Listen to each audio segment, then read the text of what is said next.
อ้ยมึงนี่ข่อยมีอย่างสิมาบอกให้ฟังเกือบมันข่อยตายคือข่อยมีอาการภูมิแพ้แบบขี้มูกอัดดังข่อยแม่นบอตอนนี้ผัวข่อยไม่เคยบอกว่ามันนี่มันก็เลยเอานี่หยอดใส่ดังให้ข่อยตอนแรกข่อยก็เขียนว่ามันเป็นภาษาอังกฤษข่อยกับบ่หูเนาะมันก็บอกว่าตัวนี้มันดีหยอดใส่ดังแล้วมันติดอันเฮ็ดให้หายใจง่ายข่อยก็ลงเสื้อมันข่อยหยอดใส่อันข่อยก็ได้ให้มันหยอดใส่ดังข่อย2 หยดเคืองมันดีอยู่ที่ร่างกายข่อยบ่แพ้ถ้าร่างกายข่อยแพ้ข่อยคือสิได้หามส่งเขาโรงพยาบาลเพราะหยังฮู้บ่เพราะว่าโตนี่มันบ่แมนเอาไว้หยอดใส่หูดังโตเนี่ยมันเป็นเอาไว้ทานหยอดใส่น้ำมันปรับแต่งกลิ่นห้องเฮ็ดให้ห้องหอมขึ้นจังได๋มันมาเอาหยดใส่ดังข่อยแหม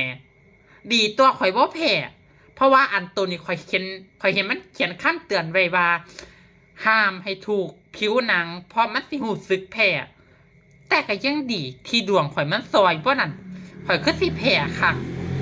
นี่ล่ะเด้อมีผู้ใดได้ผัวฝรั่งน่ะเจ้าอย่าไปเสียมันเด้อว่าถ้ามันว่ายาตัวนั้นตัวนี้ดีน่ะให้เจ้าไปอ่านเบิ่งให้มันคักๆก่อนว่ามันใส่สำหรับอีหยังคือจังผัวข่อยนี่มันหัวดกมันเป็นบ้าหลายมันเอาน้ำมันหอมระเหย